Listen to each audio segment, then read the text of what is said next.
बिस्मिल्लाहिर्रहमानिर्रहीम। अस्सलाम वालेकुम। प्रोग्राम के आगाज़ में सबसे पहले खेल के मैदान से हम कुछ बात कर लेते हैं। आज पेरिस ओलंपिक्स में जैवलिन थ्रो का बड़ा मुकाबला होने वाला है। कौमी हीरो अरशद नदीम फाइनल में मेडल की जंग लड़ेंगे। वो जैवलिन थ्रो के 12 फाइनलिस्ट में चौथे नंबर पर हैं और उनका भारतीय हरीफ नीरज चोपड़ा है जिनसे उनका सख्त मुकाबला होने जा रहा है। और इस वक्त पूरी कौम की नज़रें अरशद नदीम पर लगी हैं और उम्मीद है कि वो मेडल जीत कर ओलंपिक्स में मेडल के 32 साल कहत को ख़त्म करेंगे। अब हम बढ़ते हैं अपने पहले बड़े सवाल की तरफ। तो नाज़रीन, आज इस्लामाबाद में उलमा मशाइख का अहम कन्वेंशन हुआ। कन्वेंशन में प्राइम मिनिस्टर शहबाज शरीफ और आर्मी चीफ ने शिरकत की और इस मौके पर army chief general Syed Asim Munir ने तारीखी खिताब किया और उन्होंने खिताब में वाज़ेह किया कि जो शरीयत और आइन को नहीं मानते हम उन्हें पाकिस्तानी नहीं मानते। अगर किसी ने मुल्क में इंतशार फैलाने की कोशिश की तो हम उसके आगे खड़े होंगे। उन्होंने पाकिस्तान और बांग्लादेश का मवाजना जो लोग कर रहे हैं उनको ये पैगाम दिया कि दुनिया की कोई ताकत पाकिस्तान को नुकसान नहीं पहुँचा सकती। दो कौमी नजरिए को खलीज बंगाल में डबोने के दावेदार आज कहाँ हैं। आर्मी चीफ ने उलमा मशाइख पर यह जोर दिया कि वो शिद्दत पसंदी और तकसीम के खात्मे के लिए अपना किरदार अदा करें, एतदाल पसंदी को मुआशरे में फ़रोग दें और फसाद फिल अर्ज़ की नफ़ी करें। इस मौके पर प्राइम मिनिस्टर ने आर्मी चीफ के खिताब को खूब सराहते हुए कहा कि हाफिज़ कुरान सिपह सलार की जामे गुफ्तगू हमारे लिए मशले राह है। सियासी हुकूमत और इदारों के दरमियान ऐसा ताउन अपने 40 साल करियर में कभी नहीं देखा। हमारे इश्तराक काबिल दीद और आइंदा के लिए रोल मॉडल हैं। इसी से मुतालिक नाज़रीन, हमारा पहला सवाल कि मुल्क की मौजूदा सूरत हाल, आर्मी चीफ का खिताब कितना अहम है। पैनल का तारुफ करवा दूँ। प्रोग्राम में मेरे साथ हैं अयाज खान साहब, आमिर इलियास राना साहब, फैसल हुसैन साहब, शकील अंजुम साहब और इलियास साहब। आप सबको खुश आमदीद कहूँगी। आमिर साहब, आपसे आगाज़ कर रही हूँ चूँकि बहुत अहम बातें की आर्मी चीफ ने, प्राइम मिनिस्टर ने। जो हमारा बुनियादी सवाल, जिस तरह से आर्मी चीफ ने कहा कि पाकिस्तान और बांग्लादेश का मवाजना करने वालों को उन्होंने सख्त पैगाम दिया, तो कितना इम्पोर्टेंट खिताब आप समझते हैं उनका है? देखें, पहली बात यह है कि उन्होंने बात की फसाद फिल अर्ज़ फैलाने वालों के साथ, और अफ़गान जो रजीम है वहाँ पे जो तालिबान की अबूरी हुकूमत है उनके लिए मैसेज था कि आपके और हमारे बड़े अच्छे ताल्लुकात हैं और बहुत अच्छे हम रहे हैं और ऐसे लोगों के साथ आप अपने आप को क्लब ना करें क्योंकि हमने तो उनको नहीं छोड़ना। फितनतुल खवारिज नाम है अब उनका, और वो यहाँ पे दहशतगर्दी फैला रहे हैं और आप उनको मेहमान रख रहे हैं। एक तो मैसेज बड़ा वाज़े तौर पे अफ़गान अबूरी हुकूमत के लिए था कि वो क्या करने चाह रहे हैं, और हमारी सोच है कि फिर हम आगे आपके सामने खड़े हैं क्योंकि हमारे KPK से स्पेशल लोगों ने बेपनाह कुर्बानियाँ दी हैं और उन कुर्बानियों को हम ज़ाया नहीं जाने देंगे। दूसरी तरफ उन्होंने, जैसे आपने भी कहा कि वो बांग्लादेश वाली बात की, और इंदिरा गांधी ने कहा था ना कि जब मशरक़ी पाकिस्तान हमारे से अलग हुआ तो कि खलीज बंगाल में हमने दो कौमी नज़रिया डबो दिया है, तो उस पर उन्होंने कहा कि फिर वहाँ देख लें वहाँ हशर क्या हुआ है डबोने वालों का। आज उनकी बेटी भाग चुकी है ना वहीं पे ही, अगरतला साजिश जहाँ से शुरू हुआ था ये मुक्ति बानी का सारा गेम और सारा सब कुछ हुआ।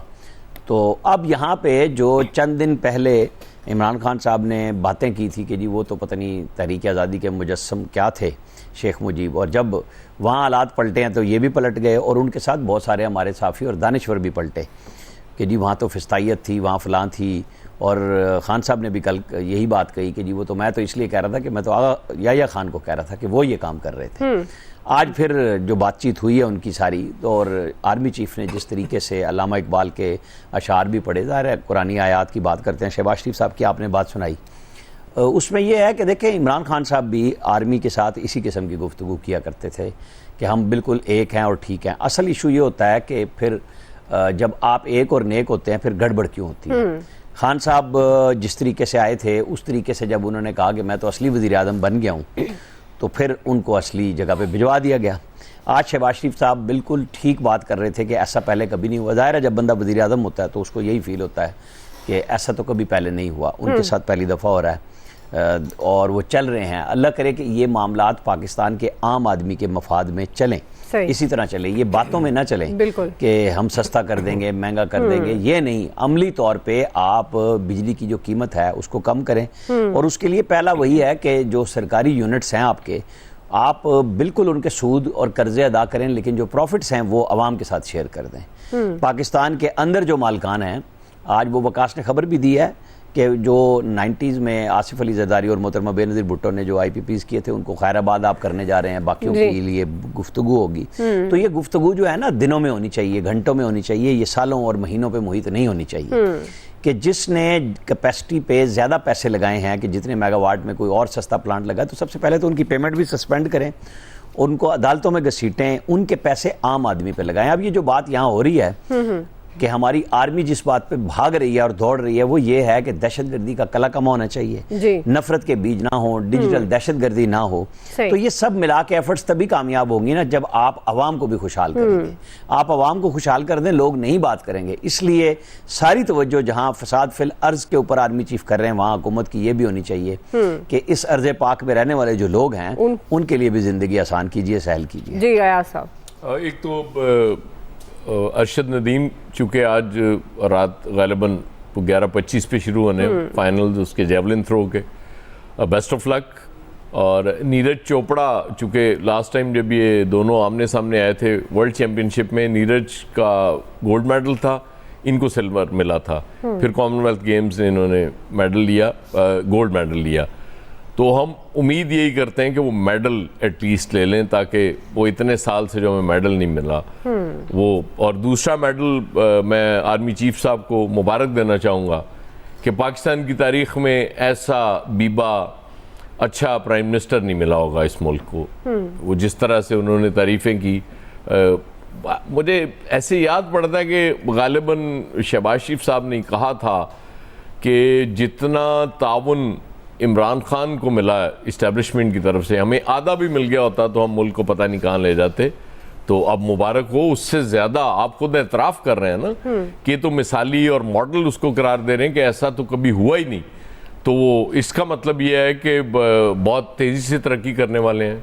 बाकी वो बिजली का जहाँ तक मामला है वो बड़ा हम देख रहे थे कि पता नहीं बड़ी हलचल मची है और जनाब ये फौरी तौर पे कर दिया। उसमें भी मरहल सालों की बात हो रही है, तो महीनों की बात भी नहीं हो रही, तो वो भी कोई फ़ायदा नहीं हुआ।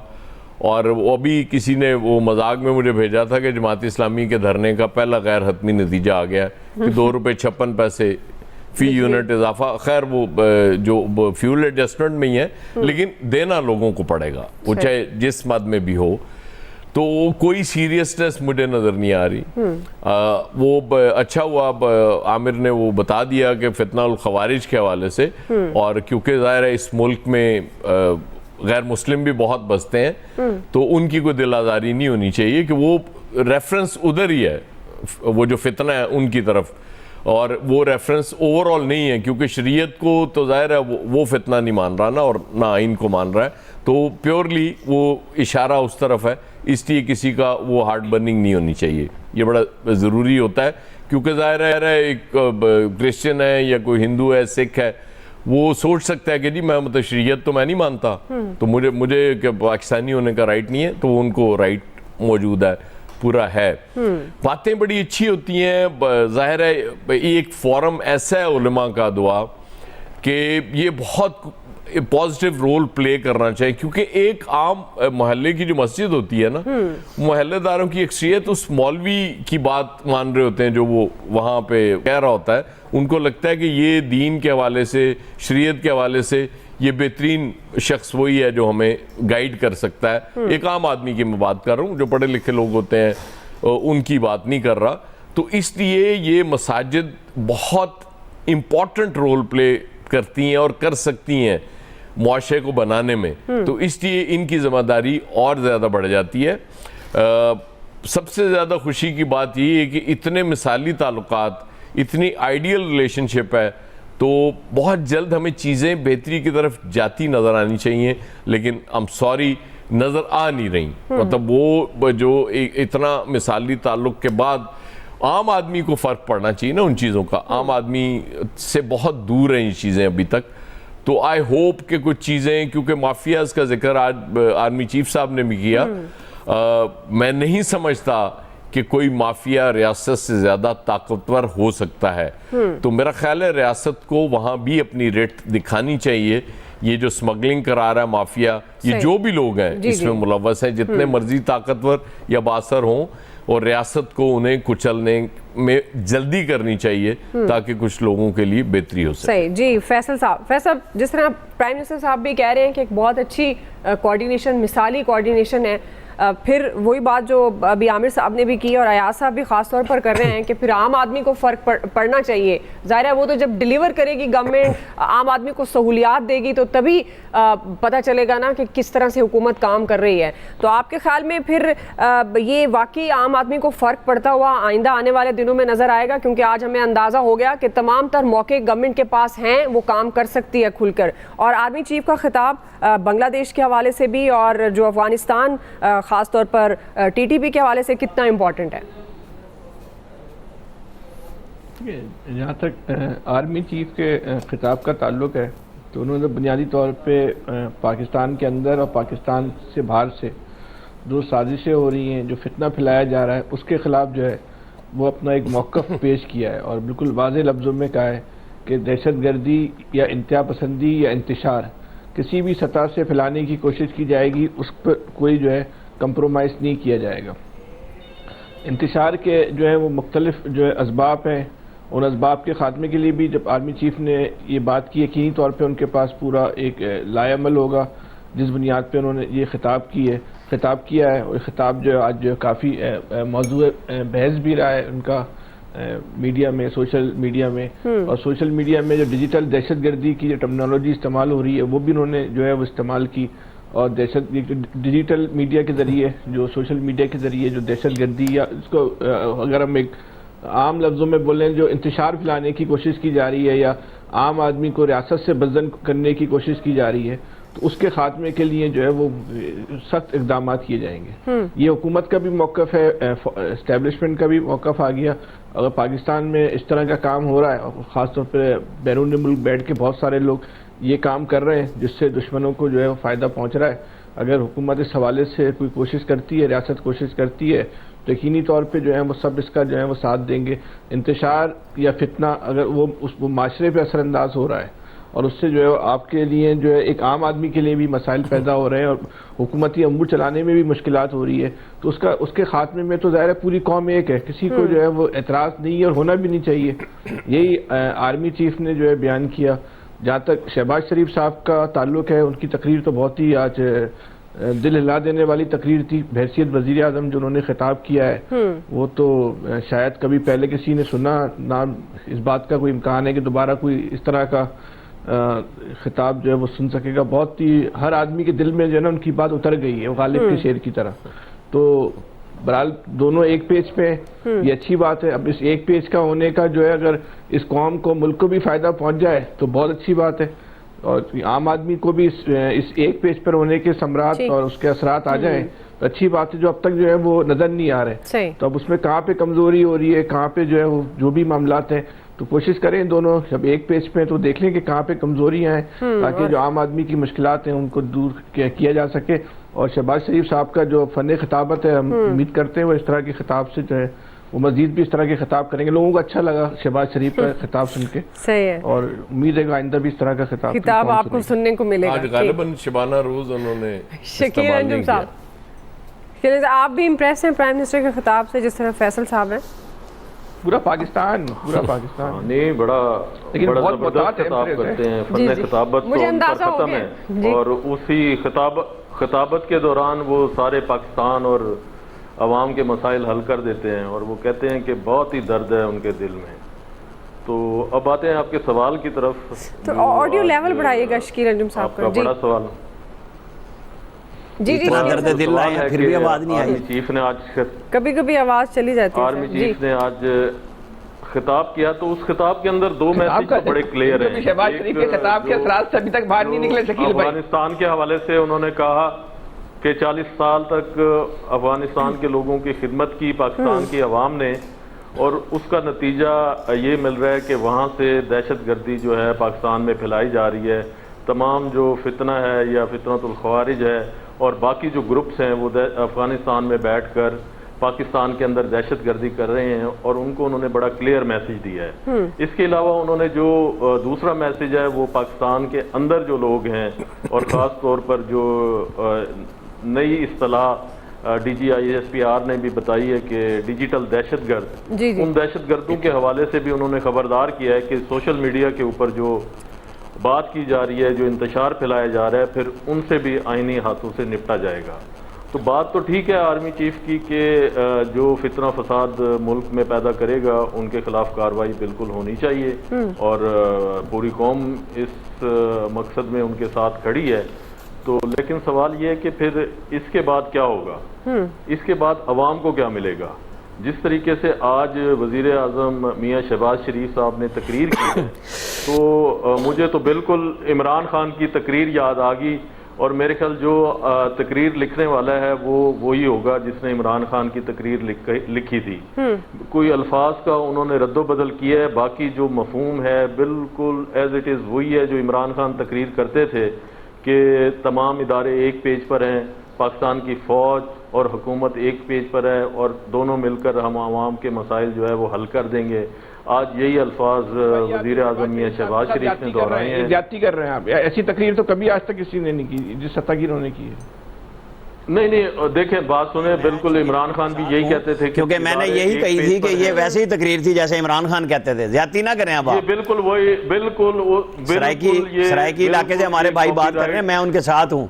ये कराची वालों को तो मसला रहता है। करने दें और बिल्कुल आप देखें ना जी, आप देखें बिल्कुल उसी किस्म की तकरीर है। बिल्कुल इमरान खान यही बात करते थे कि जो आर्मी चीफ और पाकिस्तान आर्मी, मौजूदा हुकूमत, अदलिया, हम सब एक पेज पर हैं और हम मिलकर जो है ना पाकिस्तान के तमाम मसाइल हल कर लेंगे। आज मियां शहबाज अदलिया का नहीं कहा, अदलिया का नहीं कहा। बात यह है कि दुख की बात एक अदलिया उस वक्त एक पेज पे थी। इदारों में आप पता नहीं कौन कौन से इदारे आगे सर, उन्होंने इदारों की बात की। एक दुख की बात यह है कि वजीर आजम साहब मेहरबानी किया करें बड़े अदब से कि वो अपनी तकरीर में गरीब आदमी का ना कहा करें कि उन्हें गरीब आदमी और महंगाई का बहुत एहसास है। अगर उन्हें इस बात का एहसास होता तो शायद पाकिस्तान के हालात इस वक्त ये ना होते। और ये आप और मैं कैसे बोलते हैं वाली बात है, मैं आपसे इत्तफाक करता हूँ और अवाम के साथ बल्कि ज्यादती है कि आप इस किस्म की बातें करते हैं। एक तरफ आपने अभी तक IPP का मसला हल नहीं किया, बिजली के बिलों का मसला हल नहीं किया,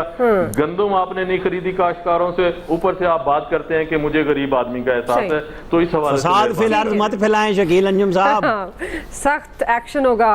इलियास साहब जो तकरीर का जो टेस्ट है ना खत्म करने की कोशिश कर रहे हैं, तकरीर का टेस्ट आमिर भाई फिलहाल फैलाने की इजाजत नहीं दी जाएगी। प्राइम मिनिस्टर साहब जब चीफ मिनिस्टर हुआ करते थे ये इनकलाब की भी बहुत बातें किया करते थे कि मुल्क में इनकलाब आ जाएगा। और अदलिया की कोई बात नहीं की शहबाज शरीफ साहब ने, अदलिया के एक पेज पे होने की कोई बात नहीं की, ध्यान में रखिएगा। जी इलियास साहब सर देखिए आमिर भाई हमने कहा उन्होंने इदारों की बात की है। इलियास साहब वजाहत कर देते हैं। इलियास साहब अरे आमिर भाई जब एक पेज पे जरूरत ही नहीं है ना, एक पेज पे हो या नहीं हो।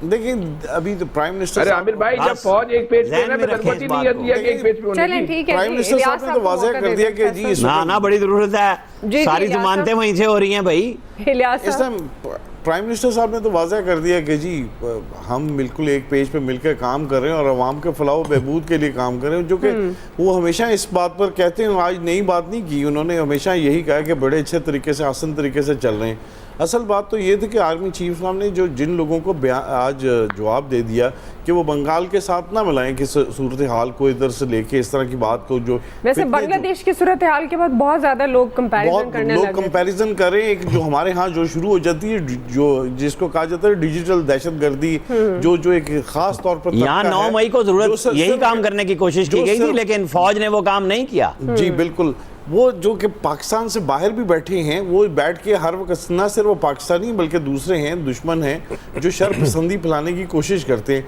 वो हमारे बैठ के डिजिटल मीडिया की जो सिमत को जो तयन करते हैं, जो लोगों को राह से भटकाते हैं, ख़ास तौर पर हमारी जो नौजवान नस्ल है, तो उसके लिए ये बिल्कुल ज़रूरी है कि उनको राह रास्त पर लाना और लोगों का मुकाबला करना। जाहिर है वो दौर नहीं, पुराने दौर नहीं रहे कि अब सरहदों पर लड़ने की बजाय अब मुख्तलिफ तरीक़ों से लड़ने के लिए, इकॉनमी को भी लड़ने के लिए इसके डिजिटल पर और इस तमाम सूरत हाल को कंट्रोल करने के लिए जो बिल्कुल है, इसको अपने तौर तरीके बदलने होंगे, अपना मोड बदलना है और अपनी कौम को जो है राह रास्त पर लाना है।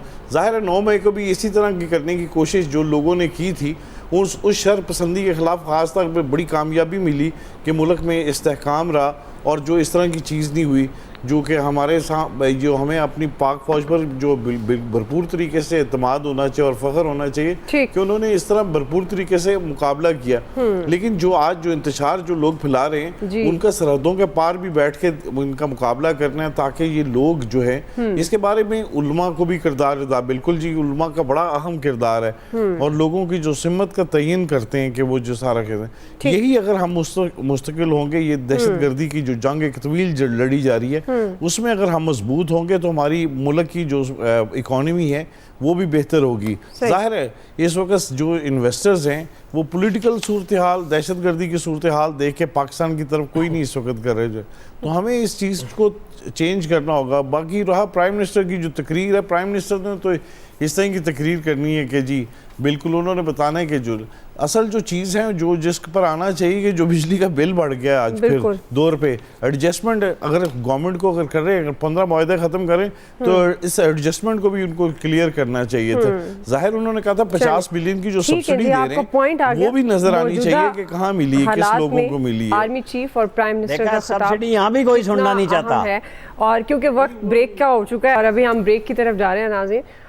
ब्रेक से वापस आएंगे। हमारा दूसरा बड़ा सवाल इलेक्शन तरमीमी बिल से मुतल्लिक होगा। कानून बन गया, हम सवाल ये उठा रहे हैं हुकूमत और पीटीआई के दरमियान नई कानूनी और सियासी जंग शुरू हो गई और साथ ही मखसूस नशिस्तों का मामला अब क्या सूरत हाल इख्तियार करेगा, राय लेंगे ब्रेक के बाद। Amendment is adopted. I wish to move आइन और कानून की खिलाफ वर्जी क्योंकि ये लोग कर रहे हैं। इंशाअल्लाह ताला हमें सुप्रीम कोर्ट से फिर रिलीफ मिलेगा, हम लोग अदालतों में जाएंगे और इसको रिवर्स कराएंगे। नाज़रीन, मखसूस नशिस्तों और इलेक्शन तरमीमी एक्ट पर नया तनाज़ शुरू हो गया है। हुकूमत किसी सूरत मखसूस नशिस्तों से मुतल्लिक अदालती फैसले पर अमल करने के लिए तैयार नहीं, इसलिए मुख्तलिफ आइनी रुकावटें खड़ी करने की कोशिशें हो रही हैं। कौमी असम्बली और सेनेट से मंजूर करदा इलेक्शन एक्ट तरमीमी बिल पर सदर आसिफ अली ज़रदारी ने दस्तखत कर दिए हैं, जिसके बाद वो बाकायदा एक कानून बन गया है और हुकूमत के इस एक्ट के बाद मखसूस नशिस्तों से मुतल्लिक अदालती फैसले पर अमल दरामद में एक बड़ी रुकावट खड़ी हो गई। ये मामला एक सुप्रीम कोर्ट में भी पहुंच चुका है। पीटीआई ने इलेक्शन तरमीमी एक्ट को सुप्रीम कोर्ट में चैलेंज कर दिया है, जबकि पीएमएलएन, पीपल्स पार्टी और इलेक्शन कमीशन मखसूस नशिस्तों से मुतल्लिक अदालती फैसले पर नजरसानी की दरख्वास्त दायर कर चुके हैं। इसी से मुतल्लिक सवाल आया सब आपसे आगाज़ करी हूँ, चूँकि मखसूस नशिस्तों का मामला जब से आया सोचा ये जा रहा था कि मुल्क में इस्तेहकाम आएगा सियासी तौर पर अगर हम बात करें, लेकिन आपको क्या लगता है अभी एक नई कानूनी और सियासी जंग का आगाज़ होने जा रहा है और ये जो मखसूस नशिस्तों का मामला है अब ये कहाँ पर अब स्टैंड करेगा? साथ ही अब मुल्क की सियासत का तयन क्या आपको लगता है कि ये कानून करेगा? क्योंकि आने वाले दिनों में जो एक बज़ाहिर लग रहा था कि पीटीआई एक ऑपोजिशन की सूरत में बैठेगी और हुकूमत काम करेगी अच्छे तरीके से, आम आदमी को रिलीफ देगी, लेकिन जब मुल्क में इसमें इस्तेहकाम ही नहीं होगा तो फिर किस तरह से मामला चलेंगे? ये समझते हैं कि शायद इससे इस्तेहकाम आ जाएगा, सीटें हमें मिल जाएंगी, उसके बाद कोई टेंशन नहीं होगी। ऑब्वियसली चीज़ें एक दिन में ख़राब नहीं होती। आपको याद होगा जब इलेक्शंस बांग्लादेश के हुए थे तो हमने यहीं बैठ के बात की थी कि इंटरनेशनल लेवल पे उनको नहीं माना जा रहा उन नताइज को। अल्टीमेटली जब वहाँ के अवाम ने ये तय कर लिया कि जी ये तो हमेशा फ्रॉड ही करना है और जुल्म ही होना है, तो इससे हम जान छुड़ा लें, तो ये सीटें बढ़ा के आप कतन कोई स्टेबिलिटी नहीं ला सकते। लेकिन बहरहाल आप देखें ना, सारे इदारे एक पेज पे लग रहे हैं इसमें। इदारों से मुराद मेरी इलेक्शन कमीशन भी है इसमें, वो उनके साथ खड़ा है। उसके बाद जो एक इदारा जहां पे ये लड़ाई होनी है वहां डिवीजन नजर आ रही है, वो डिवाइडेड है। सुप्रीम कोर्ट की बात कर रहा हूँ। वो कभी सुप्रीम कोर्ट हुआ करती थी कि जी वो एक पेज पे जो आमिर भी हवाला दे रहे थे कि इमरान खान साहब ये कह सकते थे, सुप्रीम कोर्ट भी, अदलिया भी उसी पेज पे थी। लेकिन ये पहला मौका है कि अदलिया दूसरे पेज पे नजर आ रही है, लेकिन वो डिवाइड नजर आ रही है। अब ये उसमें सारी एफर्ट इस चीज की होगी कि वो मैक्सिमम जजों को इस साइड पर लाया जाए, मेरे काजी फाइज ईसा साहब की साइड पे। अगर वो उधर चले गए तो फिर तो ये सीटें क्या, हर चीज ही मिल जाएगी इस हुकूमत को, जो ये नहीं मांगेंगे वो भी मिल जाएगा। अगर ऐसा ना हो सका तो फिर रुसवाई मुकद्दर है, हम क्या कर सकते। जी आमिर साहब। वो जो अयाज साहब कह रहे हैं ना, जो नहीं मांगेंगे, भाई पीटीआई ने तो सीट ही नहीं मांगी, उनके वकील ने खड़े होकर कहा कि ये सुन्नी इत्तेहाद कौंसिल को दे दो। तो हमारी अदलिया के मोहतरम 8 जजेस ने वो कुछ दे दिया जो पीटीआई मांग नहीं रही थी। जब फैसला आया तो वो कह रहे थे अली ज़फ़र साहब हमें तो ये तवक्को ही नहीं थी, हमारी तवक्को से भी बहुत ज़्यादा मिल गया। तो जो मुकम्मल यकसुई के साथ इंसाफ मिला सिर्फ पीटीआई को 187 के नाम पे, वो भी पाकिस्तान के आइन के ज़ाब्तों से बाहर जाके गए। इलेक्शन कमीशन क्या करे? इलेक्शन कमीशन ने जो फैसला दिया उसको सुप्रीम कोर्ट ने अप होल्ड किया पीटीआई के इलेक्शन पे, बल्ले का निशान तभी गया। अब आगे चलें, अब जब ये सीटों की तकसीम की बात आ रही है और जजेस का माइंड जिस तरह चाहे वो बदला जाए, हमें तो नहीं है ना कि उन जजेस ने फैसला किया, उस फैसले के ऊपर हम राय दे रहे हैं कि भाई आप या तो इंसाफ, फिर जिसका जिक्र कर रहे थे 18 वाला अतर मिन अल्लाह साहब, तो पूरा इंसाफ फराम कर देते, सबको बुलाते। ये वन वे जो इंसाफ हुआ है तो इसके ऊपर क्वेश्चन आया है, यही बात हुई है और उन्होंने कहा है कि आप आइनी बाउंड्री से बाहर जाके काम कर रहे हैं। ये इख्तियार नहीं है, सुप्रीम कोर्ट के पास तशरीह का इख्तियार मौजूद है। और आज जो बिल कानून बन गया है उसके मुताबिक अब जाहिर है कि जजेस तो छुट्टियों पे हैं, उन्होंने कहा हम छुट्टियां नहीं खत्म करेंगे। पहले यहाँ पे गोरे आते थे जजेस, तो वो जाते थे 2-2 महीने की छुट्टियों पे। हमारे यहाँ वो बदल गए गोरे, लेकिन हमारे लोग नहीं बदले। ये सारी सहूलतें एंजॉय कर रहे हैं, लेकिन छुट्टियां भी पूरी करनी है। क्यों करनी है भाई? यहाँ स्कूल के बच्चों को तो टांग रहे हैं समर स्कूल के नाम पे। आओ जी, टीचर भी बैठो, बच्चे भी बैठो। इस्लामाबाद में हफ्ते के दिन में भी छुट्टी पे जनाब 2 घंटे इस्लाम वो आए साइंस और इंग्लिश पढ़ें। ये जज साहिबान क्यों छुट्टी करते हैं? इनको नहीं समझ आती। 25 लाख केस हमने छोड़े हुए हैं पीछे, यहाँ 58,000 केस हो गए हैं सुप्रीम कोर्ट में। तो ये जो इंसाफ फराम करने वाला काम है ये कौन करेगा? ये बाहर से लोग आके करेंगे। यही बात समझने की है हमारे सारे जज साहिबान की और सारे चीफ जस्टिस साहिबान की कि अपनी अपनी रिस्पेक्टिव हाई कोर्ट्स के नीचे, अपनी अपनी हाई कोर्ट्स में, सुप्रीम कोर्ट में देखें, एडहॉक जज लाए हैं, वो 2 लगे हैं, आप 4 लगाएं, आप इंसाफ दें। लोग आजकल काजी फायदी साहब मांग रहे थे, शायद 27 साल बाद इंसाफ देने पर माफी भी मांग रहे थे। ये है हमारा अलमिया, ये है असल इशू कि आप सब बड़े बड़े केसेस पे भाग पड़ते हैं, जिसपे मैं मुसलसल बात करता हूं कि जनाबे वाला आम आदमी को इंसाफ फराम करने के लिए कोई रास्ता भी होगा, या ये महंगे वकील और जनाब बड़े बड़े चैम्बर्स और उनकी कहानियां, ये सारे हम यही किस्से खेलेंगे। बहरहाल सुप्रीम कोर्ट का फैसला फंस गया है। इलेक्शन कमीशन ने दी है दरखास्त, चैम्बर में भी दी हुई है, क्योंकि वो पहले दे दी थी कि जनाब आप तो बताएं ना, आइन से बाहर जाके आपने 15 दिन दिए हैं, तो हम कैसे मान लें इस बात को? ठीक जी, फैसल साहब। ये माले गनीमत भी नहीं है, ये चोरी के सामान को जो है ना उस पर कब्जा करने की जो है ना वो कोशिश है, जो चीज़ ये आपकी नहीं है। मतलब कोई अखलाकियात भी होती है, अभी जो अखलाकियात से भी जो है आप दूर जा चुके हैं। इस तरह की भी कोई कानून साजी की जाती है कि जिसको आप खुद कह रहे थे कि सीट हमारी नहीं है, तो हमें उसके लिए अब आप कानून बना रहे हैं। अब अगर जो कहते हैं कि अदालत एक तरफ खड़ी हो गई, किसी और के साथ खड़ी हो गई, तो ठीक है, अब अदालत को भी आप मिला लें। अदालत का कोई भी फैसला आ जाए, एक फैसला तो वो भी है ना जो 8 फरवरी को आया था, उस फैसले के बाद उस फैसले को बदलने के लिए आप फैसलों पे फैसले किए चले जा रहे हैं, नए नए कानून बना रहे हैं। ये काम करके भी देख लें, इससे कोई आपका मसला नहीं होगा। क्योंकि आपकी तरजीहात क्या है? आपकी तरजीहात अगर यही है कि इस तरह के काम करने, तो ठीक है, आप ये काम करके भी देख लें। अगर इससे आपको खुशी मिलती है, इत्मीनान होता है, तो इसको करके भी देख लें।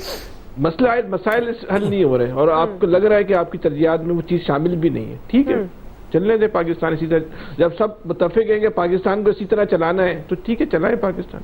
सही है। आप समझते हैं तरजीहात का मामला है जिसकी वजह से मामलात हल होने की बजाय उलझ जाते हैं। ख़ासतौर पर जो मखसूस नशिस्तों का मामला, ये तसव्वुर किया जा रहा था कि सियासी इस्तेकाम आएगा और वो जो एक ट्रैक पर जाने की बात है मईशत की, सियासत की, वो उस पर मुल्क चलेगा। लेकिन अनफॉर्चुनेटली मज़ीद मसाइल जो हैं वो इससे पैदा हो रहे हैं। अभी नाज़रीन क्विकली एक ब्रेक ले रहे, एक से वापस आएंगे। यही सवाल होगा, शकील अंजुम साहब और इलियास साहब का टेक लेंगे, हमारे साथ रहिएगा। वेलकम बैक नाज़रीन। जी शकील अंजुम साहब, आप समझते हैं कि अब क्या नई कानूनी जंग शुरू होने वाली है? और ये जो सियासी बहरान हम पहले ही देख रहे हैं, एक मेज़ पर आने की सख्त ज़रूरत है तमाम सियासी जमातों को, लेकिन क्या आपको इस बहरान में इजाफा होता हुआ नज़र आ रहा है? देखिए दुआ, इसका नतीजा आने वाले दिनों में क्या निकलता है ये तो कबल वक्त है। लेकिन जो इस वक्त सूरत हाल है इस सारी लड़ाई में, इस वक्त मुआशी तौर पर जो हालात हैं, वो हमारा मुल्क जो है वो इस बात का मुतहम्मिल नहीं हो सकता कि ये जो सियासी लड़ाई शुरू है, और ख़ास तौर पर इदारों की लड़ाई, सुप्रीम कोर्ट और पार्लियामेंट की जो लड़ाई है, वो पाकिस्तान इस बात का मुतहम्मिल बिल्कुल भी नहीं हो सकता है कि ये आगे मज़ीद बढ़े। लेकिन जो हालात दिखाई दे रहे हैं, हुकूमत ने फैसला किया है कि वो सुप्रीम कोर्ट का फैसला नहीं मानेगी और इलेक्शन कमीशन ने भी पिटीशन दायर कर दी है और हुकूमत ने कानून साजी भी कर दी है और वो कहते हैं कि हमने वही शिकें रखी हैं इसके अंदर और उसको इंडोर्स किया और नई शिक कोई भी नहीं है। तो अगर नई शिक नहीं शामिल की तो फिर आपको कानून साजी करने की क्या ज़रूरत थी। इस सारी सूरत हाल में मेरा ये ख्याल है कि मियाँ नवाज शरीफ को जो है वो ग्रेस दिखानी चाहिए थी। 3 दफ़ा के पाकिस्तान के वज़ीर आज़म हैं और जब उनको ये पता चला कि वो विक्ट्री स्पीच नहीं कर सके इलेक्शन वाले रात, तो उसके बाद उनको नताइज का पता चल गया कि नताइज क्या थे, तो उसके बाद उन्हें जो है अपना किरदार अदा करना चाहिए था और ग्रेस दिखानी चाहिए थी, जैसे बाकी मुल्कों में जो है बड़ी पार्टियों के सरबराह या साबिक वज़रा आज़म दिखाते हैं और उनको नताइज को तस्लीम कर लेना चाहिए था कि ये सीटें हमारी नहीं हैं। लेकिन ऐसा नहीं हुआ और वो लड़ाई अब आगे बढ़ती जा रही है। अब जब सुप्रीम कोर्ट का बेंच आकर बैठेगा, छुट्टियां ख़त्म होंगी, अब वो क्या फैसला देता है, जाहिर है उन्होंने अपने फैसले को इम्प्लीमेंट कराना है। जब इदारों की लड़ाई इस नहज पर पहुंच जाती है तो फिर उसके नतीजे में जो है वो तबाही होती है और तबाही जो है वो इस पाकिस्तान की होगी, आपकी हमारी होगी, जो पहले बहुत ज़्यादा हो चुकी है और आने वाले दिनों में अगर ये लड़ाई बढ़ती है तो फिर हालात पाकिस्तान के और मज़ीद ख़राब होंगे और अदलिया फिर क्या आगे का लाए अमल मुरतब करती है, क्या फैसला करती है और फिर पार्लियामेंट अपने बचाव के लिए फिर कोई नई कानून साजी करेगी। भाई इन सीटों से कोई फर्क नहीं पड़ता कितनी सीटें हैं। लेकिन बानी पीटीआई ये भी तो कह रहे हैं ना, मिल जाती हैं। 2 माह का वक्त है इस गवर्नमेंट के पास, वो समझते हैं।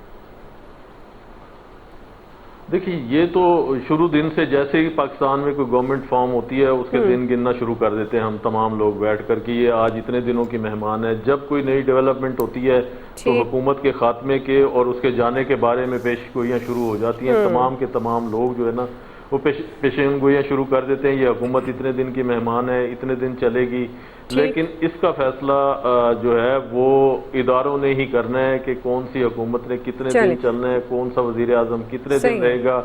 हम माजी में ये सारा कुछ देख चुके हैं, आपके हमारे सामने ये खेल खेला जाता रहा है और आइंदा भी ऐसा ही होना है। जी देखिए ये देखा जा रहा था जो सुप्रीम कोर्ट की जानिब से फैसला है, नशिस्तें मिल गई पीटीआई को, लेकिन जंग ये ख़त्म नहीं हुई। ये जंग अना की जंग है, इसमें कोई सीटों से कोई फ़र्क नहीं पड़ जाता, उनको फ़र्क नहीं पड़ जाता, बस स्ट्रेंथ का फ़र्क पड़ता है, लेकिन गवर्नमेंट नहीं जाती दिखाई दी। लेकिन ये जंग जारी रहेगी। देखिए इसमें इलेक्शन कमीशन की तरफ से भी दरख्वास्तें आ गई। अब एक ये जंग जो होगी, अब देखें आज कानून साजी भी होगी, सब ख़त्म हो गया, दस्तखत हो गए, अब ये चैप्टर क्लोज़ नहीं होगा, इस पर दोबारा एक जंग शुरू होगी। बजाय कि असम्बली उनकी कार्रवाइयाँ जो हैं, ऐवान में जो कार्रवाई जो मुस्बत पहलू चलने चाहिए, आवाम के लिए चलने चाहिए, ये इन सीटों पर जंग जारी रहेगी और ये पता नहीं कितने अरसा तक जारी रहेगी। उस दौरान लगता नहीं कि कोई कार्रवाई हो, कोई मुस्बत काम हो, कोई मुल्क के फ़ायदे के लिए हो, हम आगे बढ़ें। हम उसी जगह पर खड़े रहेंगे और लड़ते रहेंगे आपस में ही, और ये जंग जो जारी रहेगी इसमें कोई किसी को फ़ायदा देखें मिल नहीं रहा किसी को। इसमें तो चाहिए किसी को आके फ़ैसला कराना चाहिए, जैसे भी कह रहे हैं कि किसी बड़े सियासतदान को, लेकिन मुल्क की तमाम सियासी जमातें इस जंग में घुसी हुई हैं क्योंकि हर एक को हिस्सा मिल रहा था इसको नशिस्तों का। तो इसमें फ़ायदा तो देख लें, आपको पीटीआई को भी नहीं मिलेगा करके अपनी सीटें कर लें, वो इतनी बर्तरी नहीं हासिल करना, ना गवर्नमेंट फॉर्म कर सकती है, ना वो उनकी गवर्नमेंट में ज़्यादा जा सकती है। तो ये बस ये जंग ही है और अपनी अना की जंग है अपनी तस्कीन के लिए।